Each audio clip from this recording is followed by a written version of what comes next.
All right, it is Wednesday, and Wednesdays have fast become my favorite day of the week because I get to have really cool conversations with incredible people.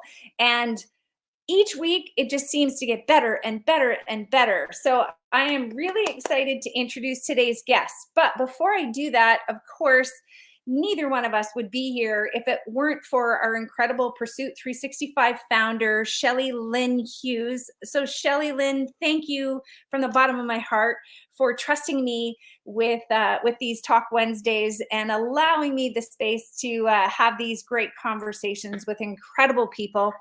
And of course, too, I must thank Miss Leanne Miles from the Clinton Wilkins Mortgage Team for her incredible sponsorship of these Talk Wednesdays. So Leanne, thank you as well for your generous support of these Talk Wednesdays.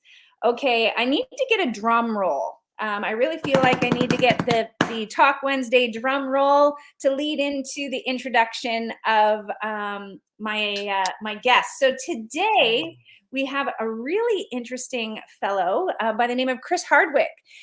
Chris, welcome to Pursuit 365 Talk Wednesday.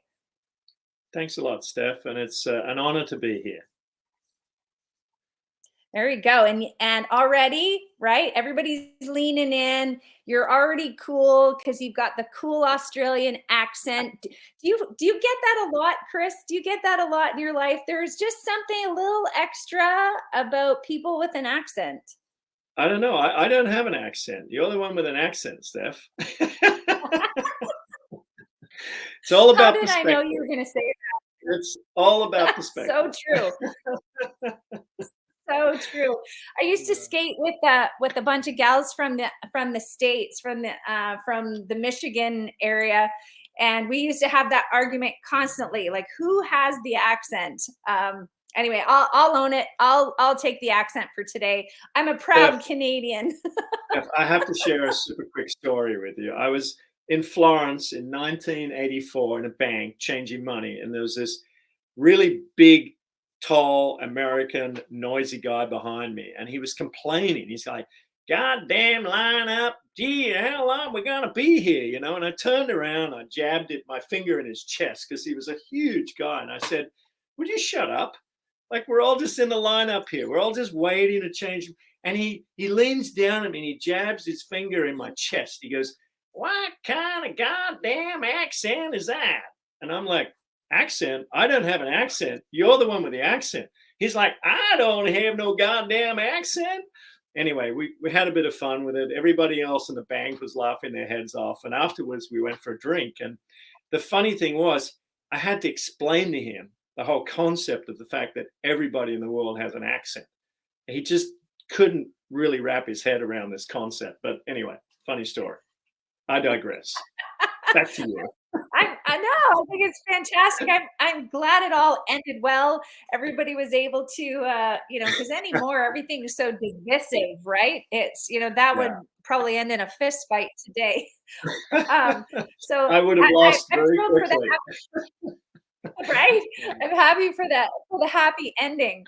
Okay, so Chris, you if we want to put titles on people, you wear many hats, you have many titles.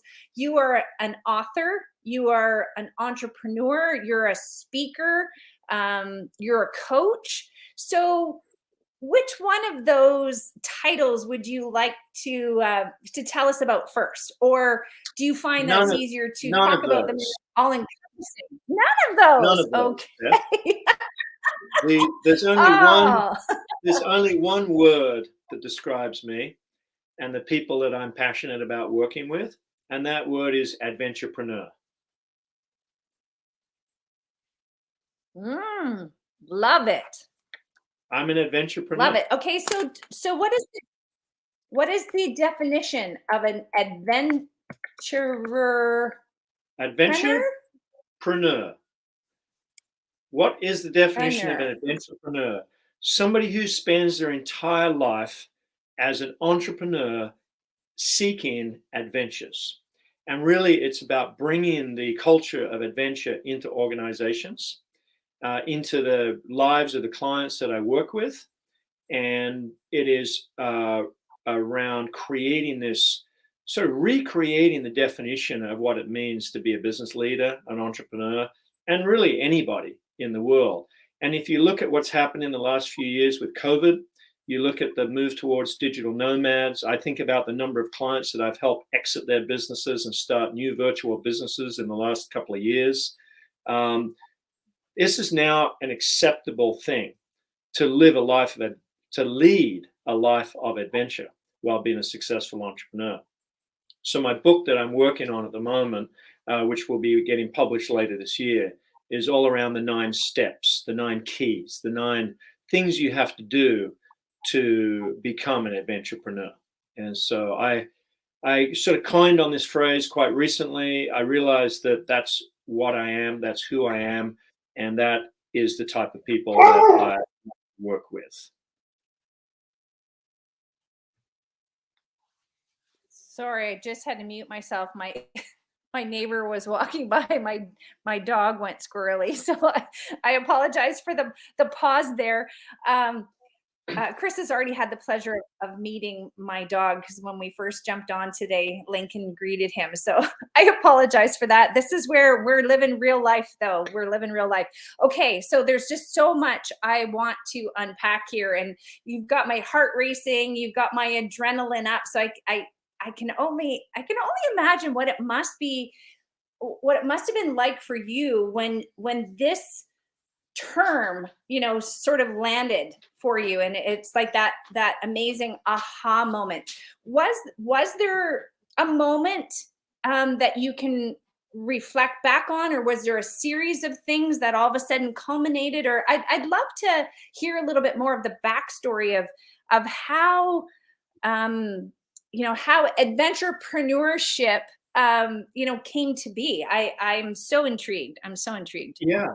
It's really been a life journey. I started off as a kid, just always off, building tree forts and tree houses, and I was in Cub Scouts, Venturers, Rovers, Rangers. I went right through the Scouting Association. I was always off bushwalking in Australia, and building flying foxes and rappelling down cliffs and climbing. And back in the days before they called it bike packing, I would take my bike with a few mates, and we'd strap onto the handlebars a sleeping bag with a few cans of baked beans stuffed in it, and we would go off on these weekend adventures down into the Royal National Park just south of Sydney, and get up to all kinds of mischief and trouble and just have a great old time. And I guess at a very, very early age, I was an adventurer. And my dad was a global adventurer. He was cycled from one end of England to the other end of Scotland as a 12 and 14-year-old boy. And then he got into motorbikes, and he got into the Navy during World War II. And he was always off going on these adventures. And then he was on the Queen Mary for many years, going down to Halifax, New York, Miami, down to Havana and Caracas in Venezuela. And he was always sharing stories with me about all of these crazy adventures, and then convinced my mum and her parents that they should go on a holiday to Australia for their honeymoon. But he never had any intention of returning. It was a one-way honeymoon to Australia. I think if he'd have shared that with my mum's, his in-laws, it probably would never have happened. But that was really, the seed didn't fall too far from the tree in that sense. So I've always had this lust for adventure. And at the early age of 22, I started traveling around the world. And in the next 7 years, visited 65 countries. I've now been to close to 90 countries. And my life goal is to visit every country in the world. So I'm an adventurer through and through. I've been shot at a bunch of times in my life. I was in the Israeli army. I was a Buddhist monk. I ran the border in East Germany to get into West Germany under the hail of gunfire. I've been all kinds of crazy stuff. Climbed the pyramids, you name it. I've lived a life of adventure. And then in the 90s, like a lot of people, you get frustrated with your job, your boss or whatever, people you're working for, and wanting a little bit more freedom. And I decided to become an entrepreneur, and I went out and started my first business. And And over the course of the next 15 to 20 years, I bought, sold, built, lost, failed, succeeded in 9 different companies, mostly in Western Canada, and just an absolute learning experience. And throughout that entire period of time, I was still taking off on these regular adventures. And the reason I live in Vancouver, as I mentioned to you before the call, is I chased my wife, who was backpacking on her own around Australia when I met her, when I was back from one of my, back for a few months to save up some money in order to take off again. I met her, chased her back to Vancouver and Whistler, and I got here and I'm like, well, this is the most amazing place I've ever been to in the world. So we got married 3 months later. I immigrated to Canada. She immigrated to Australia. And we have been living here for most of the last 30 odd years. And, what better place in the world to be both an entrepreneur and an adventurer? And you asked about how did this sort of phrase come about. I really been wrestling with this almost like 2 parts to myself, the Chris the adventurer and Chris the entrepreneur. And I realized that I was always trying to sort of deal with them as 2 different things. And the reality was they were the same thing. And now when I look at a lot of my clients and a lot of the business owners I work with, business leaders, certainly in this part of the world, the ones that I resonate with the most and the ones that resonate the most with me are very much cut from the same cloth. And it was really just about putting a descriptor around who we really are at the core. And so they're the types of people that I find myself drawn to. And so my clients will be off taking their company off on, hikes and retreats and go-karting and whitewater rafting and all kinds of crazy stuff. And they've brought the culture of adventure into their organizations. And, the reality is that today, in the new world that we live in this hybrid virtual world, it's a lot easier to connect with people. And a lot of businesses now don't have, a traditional office with people sitting in the office like you. They're working from home, or they're working from their van, or they're somewhere else in the world, and they're still able to perform their role. They're still able to perform their job. And so the concept of becoming an adventurepreneur is a lot easier to access now. And so what I do is I coach people on how to become an adventurepreneur, how to lead a life of adventure while being a successful entrepreneur. And that's how the term came about. Okay, so then is it the person that you work with or that you want to work with? Is it the person that sort of realizes that they've been grinding it out and they want something different, and you want to show them how they can be more inspired by getting out in nature? Or am I like totally off on the wrong path here? Like what, Steph, you absolutely nailed it. I mean, that's exactly what it is. There's probably 2 or 3 different types of people, really. There's the one that is in the grind, like you said, whether they're a business owner or a business leader, CEO, president. I mean, they're typically who I work with, founder. They're just grinding it out. And a lot of the time, people become entrepreneurs with the intention of creating freedom for themselves. And all they end up doing is they end up building a bit of a jail around themselves. I call it a curse. It's some people are cursed to be entrepreneurs because their passion drives them to do things that other people haven't done before them, and they often fall into the trap of working crazy hours, not looking after themselves personally from a health and wellness perspective. They maybe live in a high stress environment. They're not getting the exercise, and maybe they're skipping meals. They're drinking too much alcohol.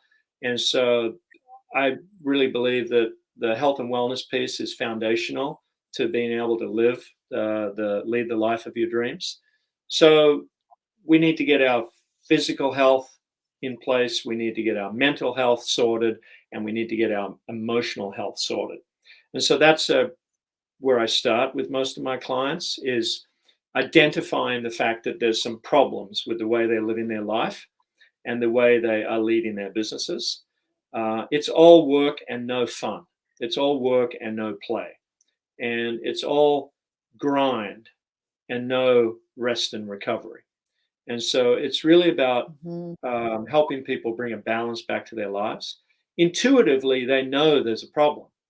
Yet, in many cases, they think the solution is just to work harder. And they're wrong. The solution is to do the exact opposite of that, is to work smarter, to maybe get rid of some of those people that are not the right people on their team, to get the right people on the team that are aligned and they fit with the culture of the organization, to really fix some of those problems. A lot of them don't have the necessary systems and processes into their business. So, we work on getting those in place to free up time, to create time. A lot of people don't know how to say no to things. They say yes to everything.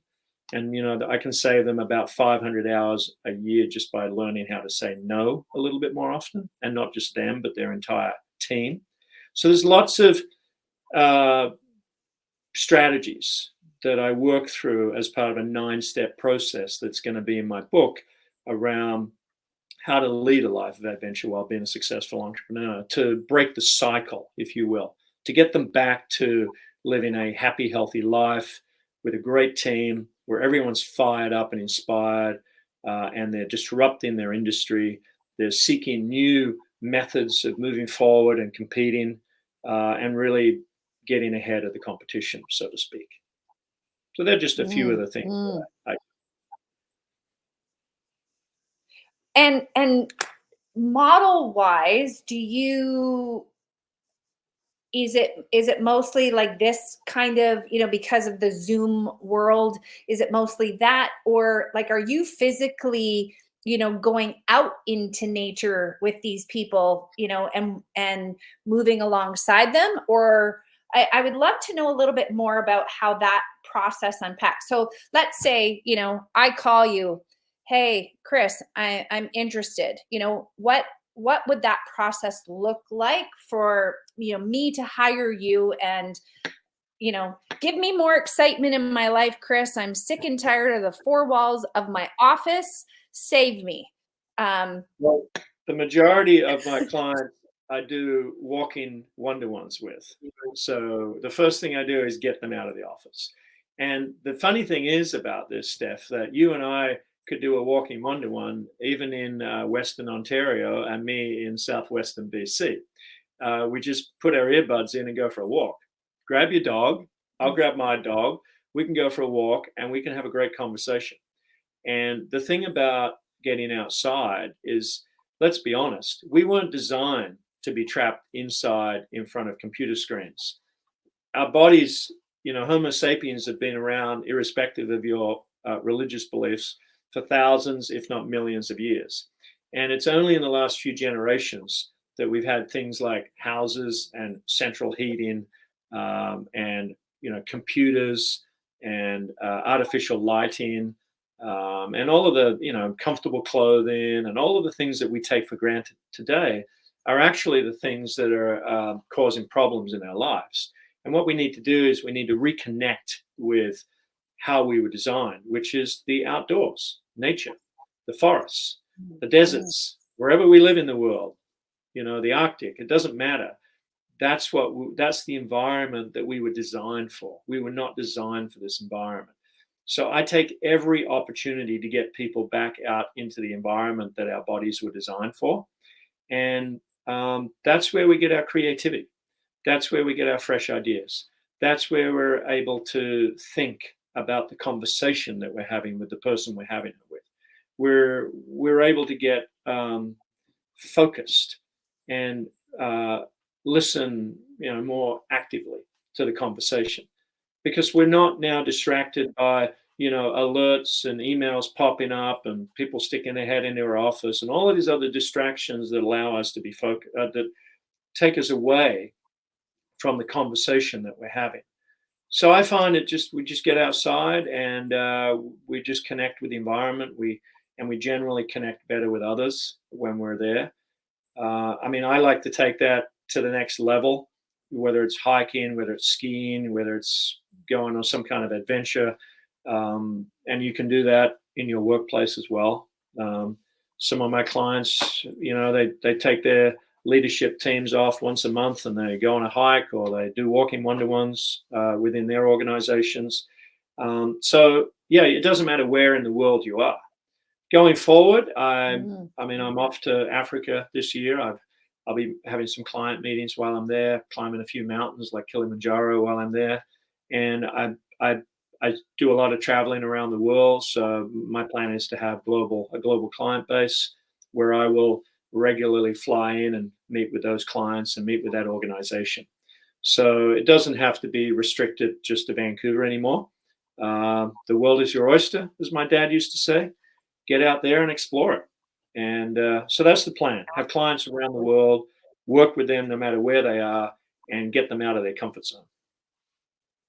Oh, I love it. I love it. I just love how, people have discovered these new ideas, these new ways of doing things. I'm just so thrilled that we've got past the traditional job titles, that were given to us when we were kids, and that we're able to invent and create, and that's the beauty of entrepreneurship, right? Is really Absolutely. what problem do you solve and who do you solve it for? And you've clearly realized that there's these holes, and you've got this formula, so to speak, to help people become better and therefore happier, and and the more we can spread that, then everybody wins.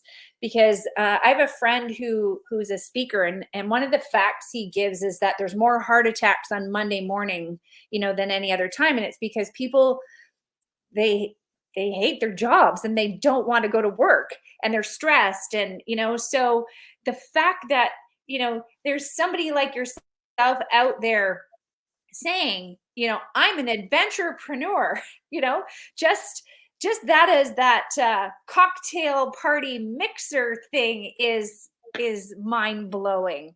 So Chris, what was your background? So you shared that you were this adventurous kid, you had a great role model in your father, but what path did you initially take?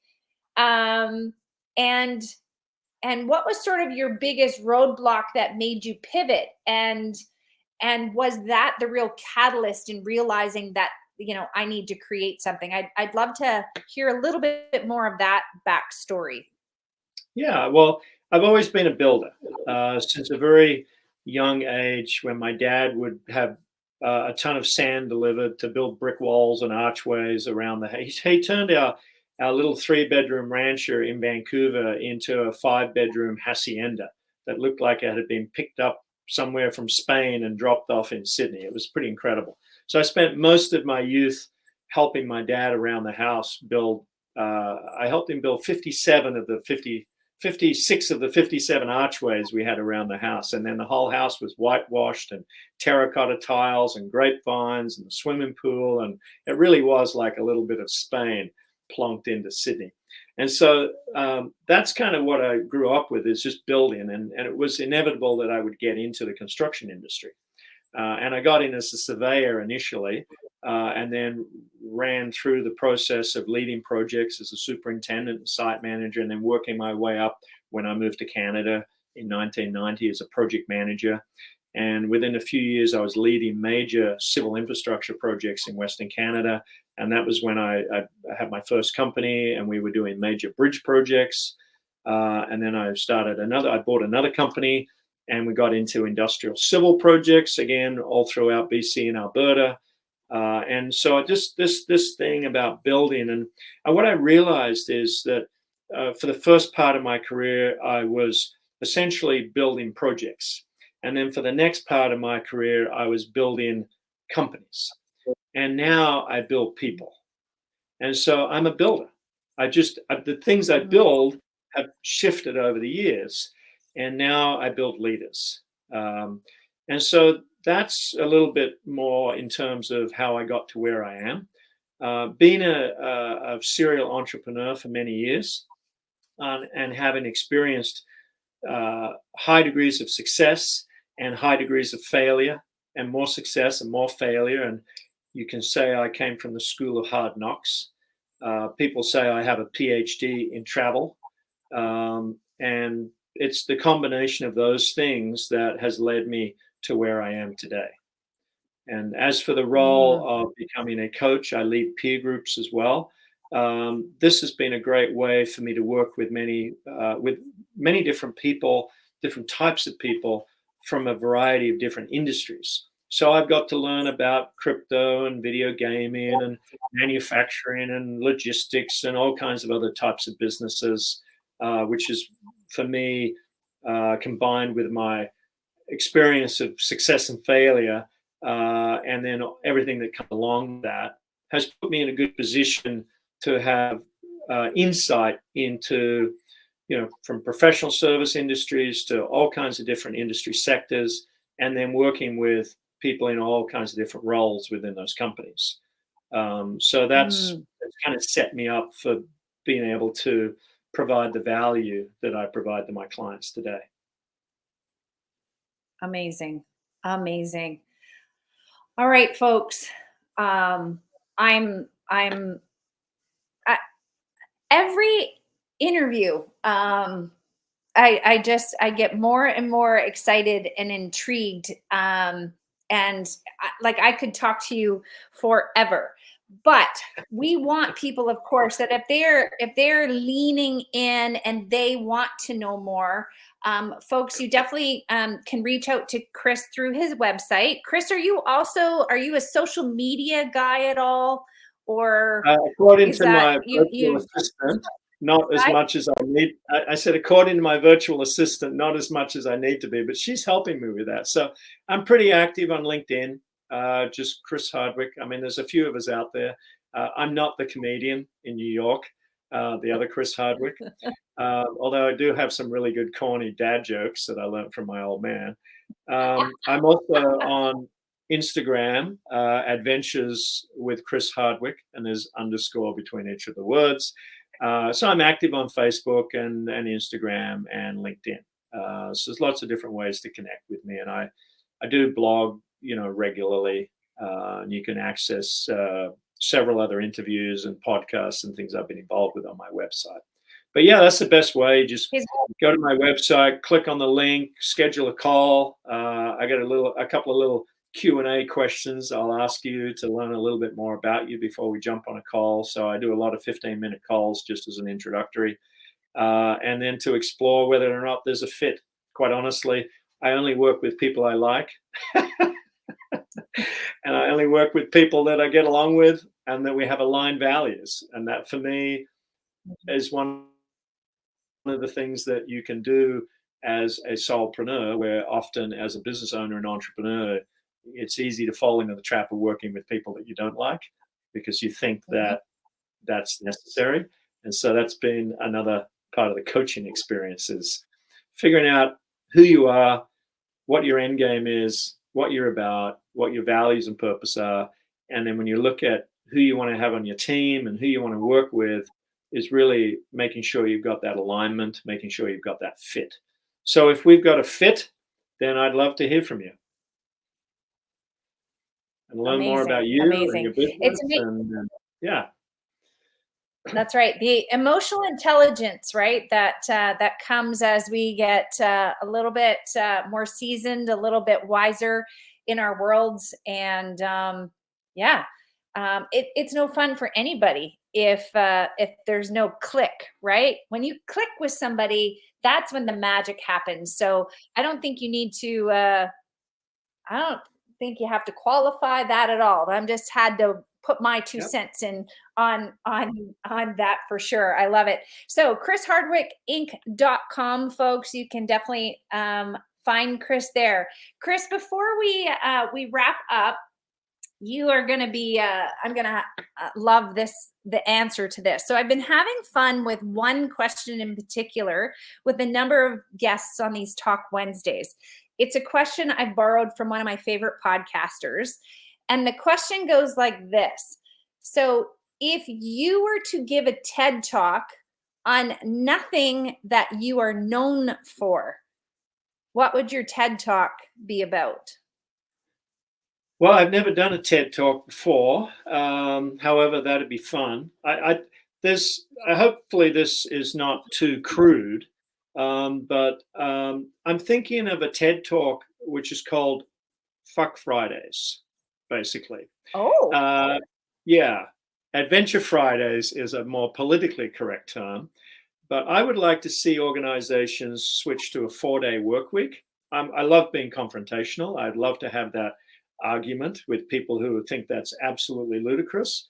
But I think that they would find that they could get a lot more work done in less time if they got rid of a lot of bullshit and gave people more time off.